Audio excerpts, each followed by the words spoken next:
नमस्कार. आपल्या सर्वांचं अर्थसूत्रमध्ये हार्दिक स्वागत. नुकतंच 16व्या वित्त आयोगाने 2026 ते 2030 या 5 वर्षाच्या कालावधीसाठी आपला अहवाल राष्ट्रपतींना सादर केलेला आहे. मग आजच्या सेशनमध्ये हा वित्त आयोग म्हणजे काय आणि जो अहवाल त्यांनी सादर केलेला आहे 16व्या वित्त आयोगाने, त्या अहवालामध्ये नेमकं कोणत्या गोष्टींचा अभ्यास त्यांनी केलेला आहे या संदर्भात आज आपण चर्चा करणार आहोत आणि नेमकं हा अहवाल काय सांगतोय हे समजून घेण्याचा हेतू आजच्या सेशनचा आहे. सुरुवात करूया आजच्या सेशनला. तर लक्षात घ्या, भारतामध्ये जो वित्त आयोग आहे त्याला आपण फायनान्स कमिशन असं देखील म्हणतो. तर संविधानाच्या कलम 280 अंतर्गत म्हणजे आर्टिकल 280च्या अंडर या फायनान्स कमिशनची स्थापना केली जाते. त्यामुळे याला आपण एक संवैधानिक संस्था असं म्हणतो, कॉन्स्टिट्यूशनल बॉडी. म्हणजेच काय, तर हा आयोग स्थापन करावा याच्या तरतुदी भारताच्या संविधानामध्ये दिलेल्या आहेत.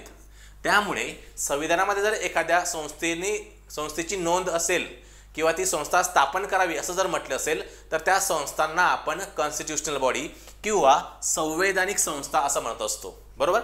त्यानंतर एक गोष्ट लक्षात घ्या की भारतामध्ये दर 5 वर्षांनी या फायनान्स कमिशनची स्थापना केली जाते. पहिली गोष्ट, आर्टिकल 280च्या अंतर्गत हा आयोग स्थापन केला जातो. त्यानंतर ही संवैधानिक बॉडी आहे. तिसरा मुद्दा, दर 5 वर्षांनी याची स्थापना केली जाते. त्यानंतर राष्ट्रपती जे आहेत भारताचे ते काय करतात, केंद्र सरकार आणि राज्यांमध्ये कर महसूल वाटपाची शिफारस करण्यासाठी हा आयोग स्थापन करतात. अत्यंत महत्त्वाचा मुद्दा आहे. म्हणजे जर वित्त आयोगाचं प्रमुख काम हे काय हे जर विचारलं असेल तर केंद्र सरकार आणि विविध राज्यांमध्ये जो काही कर महसूल केंद्र सरकारकडे गोळा होतो तो कर महसुलाचं वाटप करण्याचं म्हणजे त्याचं सूत्र ठरवण्याचं, किती प्रमाणामध्ये तो कर इतर राज्यांसोबत विभागला जावा हे सांगण्याचं काम कोण करत असतं, तर फायनान्स कमिशन करत असतं. कर महसूल वाटपाची जबाबदारी किंवा ते शिफारस करण्याचं काम हा वित्त आयोग करतो, ज्याला आपण डिस्ट्रीब्युशन ऑफ फायनान्शियल रिसोर्सेस असं म्हणू शकतो. त्यानंतर हा जो आयोग आहे त्याची रचना जर तुम्हाला सांगायची झाली तर आयोगामध्ये एक अध्यक्ष असतात, ते सार्वजनिक बाबींमधील तज्ज्ञ व्यक्ती असतात. त्याचप्रमाणे 4 सदस्य, मग ते अर्थशास्त्र असेल, सार्वजनिक प्रशासन असतील, यामधले एक्सपर्ट एक्सपेक्टेड असतात. बरोबर. आणि हे जी काही रचना दिलेली आहे की अध्यक्ष एक असावा आणि 4 सदस्य असावेत, यांचे जे निकष आहे निवडीचे ते 1951चा जो वित्त आयोग कायदा आहे त्याच्यानुसार हे सदस्य आणि अध्यक्षांची निवड केली जाते. बरोबर. त्यानंतर लक्षात घ्या, जो अत्यंत महत्त्वाचा मुद्दा आहे आजच्या सेशनमध्ये तो म्हणजे जो 16th फायनान्स कमिशन आहे त्या संदर्भात चर्चा करणे. जसं मी तुम्हाला सांगितलं की आर्टिकल 280 नुसार याची स्थापना केली गेलेली आहे. कोणाच्या हाताने, तर राष्ट्रपतींनी, भारताच्या राष्ट्रपतींनी जो काही फायनान्स कमिशन आहे त्याची स्थापना केलेली आहे 16व्या वित्त आयोगाची डिसेंबर 31, 2023 रोजी. बरोबर. तर जसं मागाशी मी सांगितलं की 5 वर्षासाठी हा आयोग स्थापन केला जातो. म्हणजे जे काही रिकमेंडेशन असतील या आयोगाचे ते 5 वर्षासाठी लागू केले जातात. तर 16वा वित्त आयोग जो होता त्यांनी जी अहवाल राष्ट्रपतींना सादर केला आहे त्याचा कालावधी जो असणार आहे तो म्हणजे 2026-27 हे आर्थिक वर्ष तर 30-31 पर्यंत, म्हणजे जवळपास 5 वर्षासाठी जो अहवाल असणार आहे तो लागू केला जाणार आहे. आणि हा पिरियड कधीपासून सुरू होतोय, 1 एप्रिल 2026. म्हणजे 26-27 हे जे आर्थिक वर्ष आहे भारतामध्ये 1 एप्रिल पासून तर 31 मार्च पर्यंत आर्थिक वर्ष मोजलं जातं. मग 1 एप्रिल 2026 पासून हा पिरियड सुरू होणार आहे. बरोबर. 16व्या वित्त आयोगाची प्राथमिक भूमिका जर आपल्याला चर्चा करायची असेल तर अत्यंत महत्त्वाचा मुद्दा लक्षात घ्यावा लागेल की संघ आणि राज्यांमध्ये किंवा राज्यांमध्ये आर्थिक संसाधनाचे वितरण करणे, ज्यामुळे वित्तीय संघराज्य सुनिश्चित होईल. हे काम जे हे कोणाचं आहे, फायनान्स कमिशनचं आहे. म्हणजेच काय, संघ जो आहे आपण ज्याला केंद्र सरकार असं म्हणतो, तर केंद्र सरकारकडे जो कर महसूल येतो त्या महसुलाचा वाटा राज्यांचा किती हे ठरवणं, आणि त्याचप्रमाणे मग राज्यांचा वाटा ठरल्यानंतर प्रत्येक राज्याला त्यातला किती वाटा मिळेल हे देखील ठरवण्याचं काम किंवा त्या संबंधीचे तत्वांचं शिफारस करण्याचं काम हा वित्त आयोग करत असतो. परंतु हे तत्व ज्यावेळेस वित्त आयोग शिफारस करतं त्यावेळेस त्यांना वित्तीय संघ राज्य, ज्याला आपण फिस्कल फेडरलिझम असं म्हणतो, ते सुनिश्चित होईल या दृष्टिकोनातून ते करावं लागतं. मग फिस्कल फेडरलिझम म्हणजे काय किंवा वित्तीय संघराज्य म्हणजे काय, तर केंद्र सरकारच्या ज्या काही आर्थिक जबाबदाऱ्या आहेत त्याचं विकेंद्रीकरण करण्याची प्रक्रिया आहे.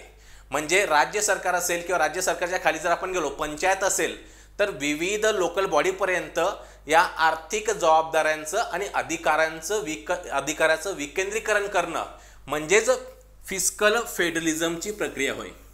आणि हा जो शब्द आहे, अमेरिकन इकॉनॉमिस्ट रिचर्ड मुसग्रेव यांनी 1959 मध्ये हा शब्द जगाला दिलेला आहे. कोणी?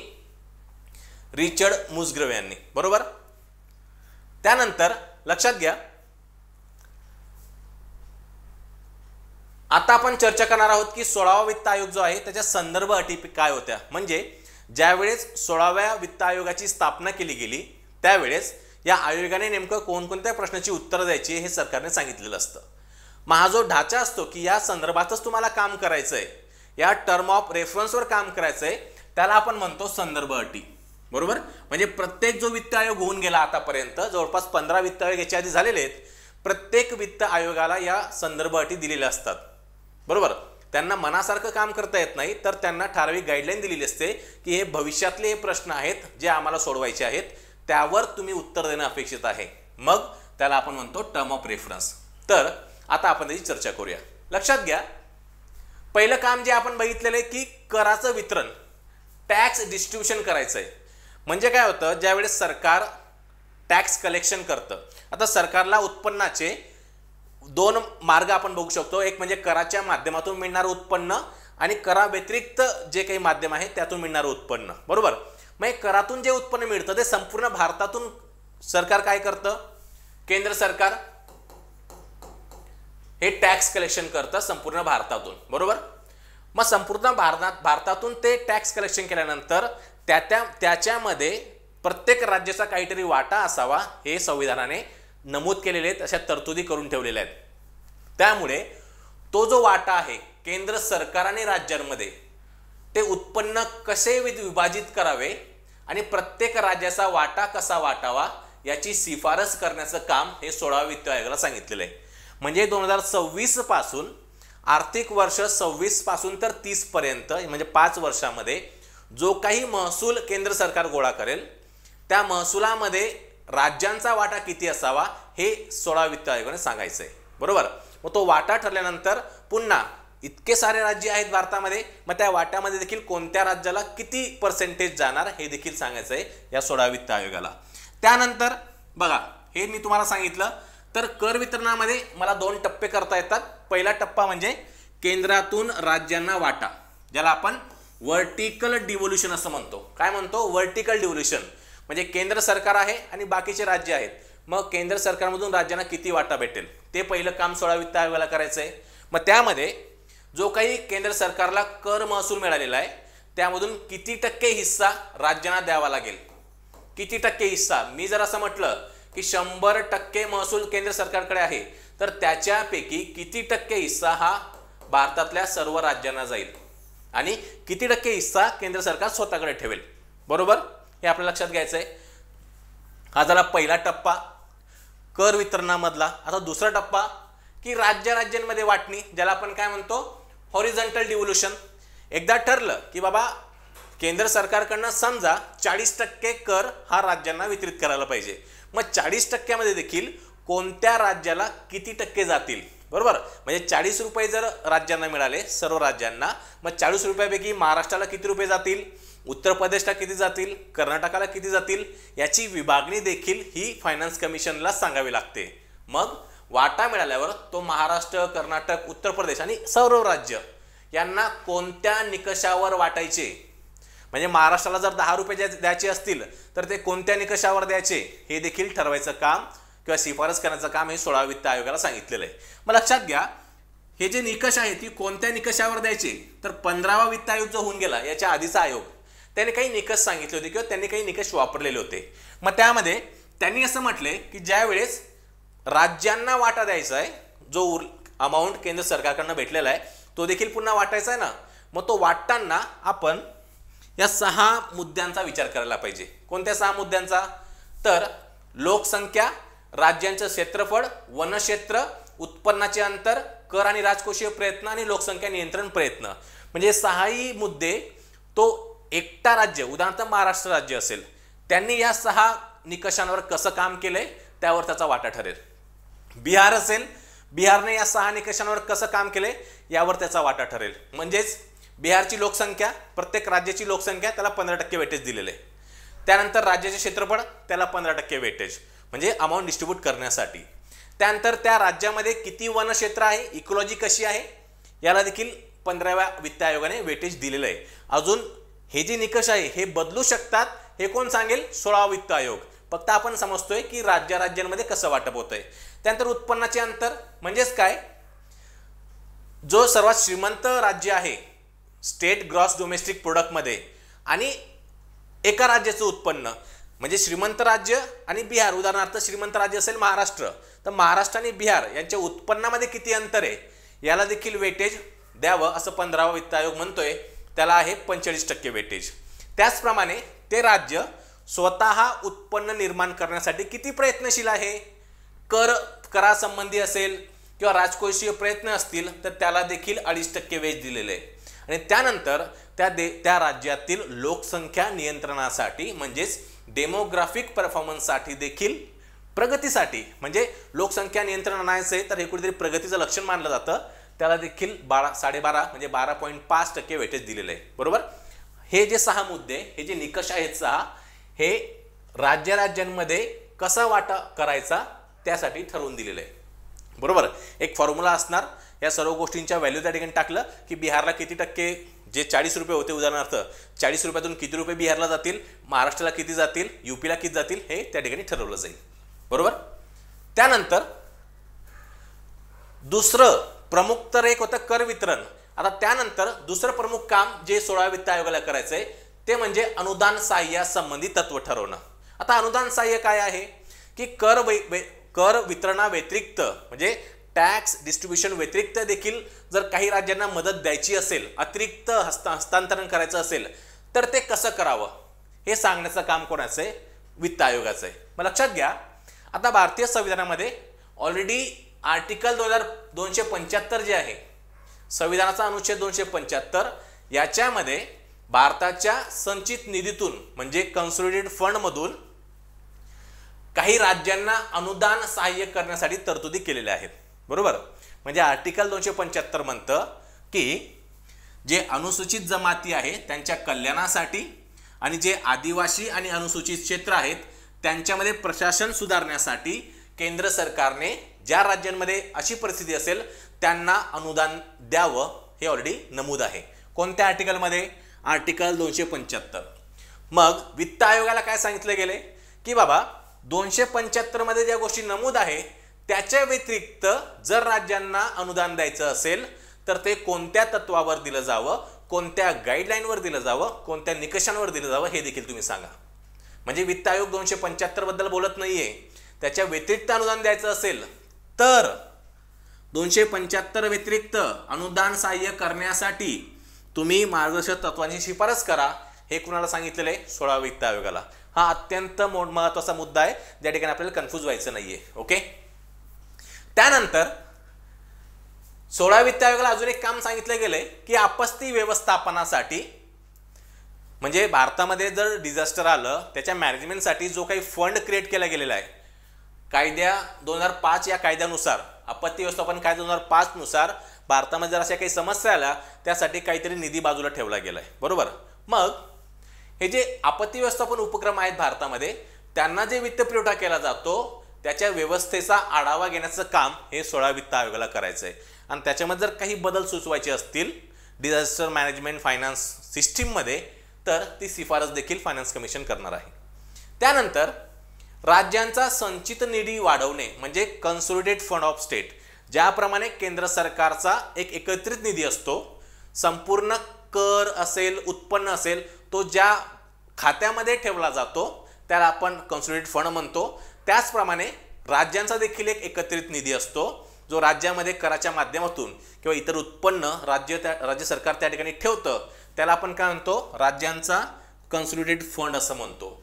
मग जो केंद्रीय वित्त आयोग आहे तो हा राज्यांचा फंड वाढवण्यासाठी काय काय करता येईल याची देखील शिफारस करतो। तर लक्षात घ्या, ज्याप्रमाणे केंद्र सरकारचं केंद्रीय वित्त आयोग असतो त्याचप्रमाणे राज्य स्तरावर देखील राज्य वित्त आयोग असतो संविधानाच्या कलम 243 आय नुसार, बरोबर।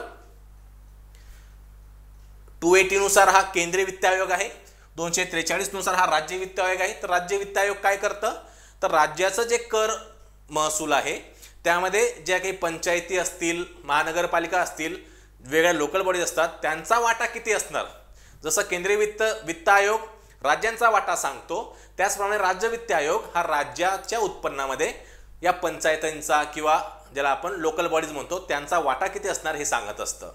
मग हा वाटा ज्या निधीतून जातोय, बरोबर, म्हणजे पंचायत असेल, नगरपालिका असेल, यांना देखील कर विभाजन केलं जाणार आहे राज्याच्या उत्पन्नातून। मग जो उत्पन्नासाठी जो फंड आहे तो फंड कसा वाढवावा हे सांगण्याचं काम किंवा त्यासंबंधी उपाययोजना देण्याचं काम हे 16 वित्त आयोगाला सांगितलेलं आहे, बरोबर। म्हणजे उत्पन्न जर ऑलरेडी राज्याचं कमी असेल, त्यांचा एकत्रित निधी कमीच असेल तर विभाजन पण कमी होणार आहे। मग हा निधी कसा वाढवता येईल हे सांगण्याचं काम कोणाला सांगितलेलं आहे, 16व्या वित्त आयोगाला सांगितलेलं आहे, बरोबर। मग हा जो 16वा वित्त आयोग आपण चर्चा करतोय तर मगाशी आपण बघितलं की एक अध्यक्ष असतात आणि 4 सदस्य असतात जे अर्थशास्त्र असतील, फायनान्स असेल किंवा प्रशासनातले तज्ज्ञ व्यक्ती असतात। तर सध्या जो 16वा वित्त आयोग आहे त्याचे अध्यक्ष हे डॉक्टर अरविंद पनगरिया आहेत, बरोबर। अर्थशास्त्राचे प्राध्यापक आहेत डॉक्टर अरविंद पनगरिया, हे सध्याच्या 16व्या वित्त आयोगाचे अध्यक्ष आहेत ज्यांनी रिपोर्ट सबमिट केलेला आहे। त्यामध्ये 4 सदस्यांची नेमणूक केली गेलेली आहे, ज्यामध्ये Shrimati any George Matthew, doctor Manoj Panda, बघा या आहेत श्रीमती ॲनी जॉर्ज मॅथ्यू, हे आहेत डॉक्टर अरविंद पनगरिया, त्यानंतर हे आहेत डॉक्टर मनोज पांडा, डॉक्टर सौम्यकांती घोष आणि डॉक्टर श्री टी रविशंकर। हे झाले 4 सदस्य, हे आहेत अध्यक्ष, हे 4 झाले सदस्य आणि राष्ट्रपती आहेत द्रौपदी मुर्मू, बरोबर। त्याच्या व्यतिरिक्त सरकारकडनं त्यांना दैनंदिन कामकाज करण्यासाठी एक प्रमुख अधिकारी म्हणून दिला जातो ज्याला आपण सचिव म्हणतो। म्हणजे वित्त आयोगाचे सचिव म्हणून सध्या जे ऋत्विक पांडे, जे शेवटी त्यांचं चित्र आहे, ऋत्विक पांडे यांची नेमणूक केली गेली आहे, म्हणून हे 5 आणि 1 6 असे लोक आपल्याला चित्रामध्ये दिसत आहेत, बरोबर। सध्याचे अध्यक्ष आहेत अरविंद पानगरिया, हे आहेत सदस्य, सचिव आहेत ऋत्विक पांडे। आता बघा, कलम 280 नुसार वित्त आयोगाची स्थापना केली गेली आहे, बरोबर। मग वित्त आयोगाने सरकारने जे टर्म ऑफ रेफरन्स सांगितलेले आहे किंवा संदर्भ अटी सांगितलं आहे त्यानुसार काम केले गेल्या 2 वर्षभरामध्ये। साधारणतः 2 वर्षाचा कालावधी या आयोगांना दिला जातो, त्यानंतर त्याचा अहवाल सादर केला जातो राष्ट्रपतींना आणि मग राष्ट्रपती संविधानामध्ये सांगितलेले आहे की कलम 281 नुसार राष्ट्रपतींनी हा जो अहवाल त्यांना दिलेला आहे आयोगाने, तो अहवाल संसदेच्या दोन्ही म्हणजे प्रत्येक सभागृहासमोर सादर करण्याची जबाबदारी ही राष्ट्रपतींची असते, बरोबर। वित्त आयोगाची स्थापना राष्ट्रपती करतात, हा अहवाल राष्ट्रपतींना सादर केला जातो आणि त्यानंतर राष्ट्रपतीच किंवा ही त्यांची जबाबदारी असते की हा अहवाल आणि त्यावर जी काही ॲक्शन घेतली गेलेली सरकारकडनं काही चेंजेस वगैरे करून ते दोन्ही सभागृहाच्या पटलावर ठेवण्याचं काम ही जबाबदारी ही राष्ट्रपतींची असते। आणि साधारणतः राष्ट्रपती हे काम करतात, परंतु हे हँडल करण्याचं काम हे फायनान्स मिनिस्टरच्या माध्यमातून केलं जातं। जे काही भारताचे अर्थमंत्री आहेत ते सभागृहामध्ये हे कामकाज हँडल करत असतात, बरोबर। हे लक्षात आहे तुमच्या। सो अशा प्रकारे केंद्रीय वित्त आयोग, मी केंद्रीय शब्द यासाठी वापरतोय कारण राज्य वित्त आयोग देखील एक संकल्पना आपण मध्येच चर्चा केली। सो केंद्रीय वित्त आयोग 2016वा जो वित्त आयोग आहे त्याची स्थापना केली गेली, त्यानंतर त्यांनी अहवाल सादर केलाय आणि तो अहवाल पुढच्या 5 वर्षासाठी म्हणजे येत्या 1 एप्रिल 2026 पासून तर 2030 पर्यंत त्याच्या तरतुदी लागू होणार आहेत। आता फक्त सबमिट केला गेलाय, बरोबर। मग त्यावर सरकार विचार करेल, त्यांना जर काही बदल त्यामध्ये अपेक्षित असतील तर ते बदल केले जातील किंवा तसेच देखील तो स्वीकार केला जाईल आणि मग राष्ट्रपतींच्या हस्ते किंवा माध्यमातून तो आपल्याला संसदेमध्ये मांडला जाईल आणि त्यानंतर तो जनतेसाठी खुला होणार आहे किंवा उपलब्ध होणार आहे। ओके, सो होप तुम्हाला आजचं सेशन समजलं असेल। त्यामुळे भेटूया नेक्स्ट टॉपिक सोबत नेक्स्ट सेशनमध्ये। धन्यवाद।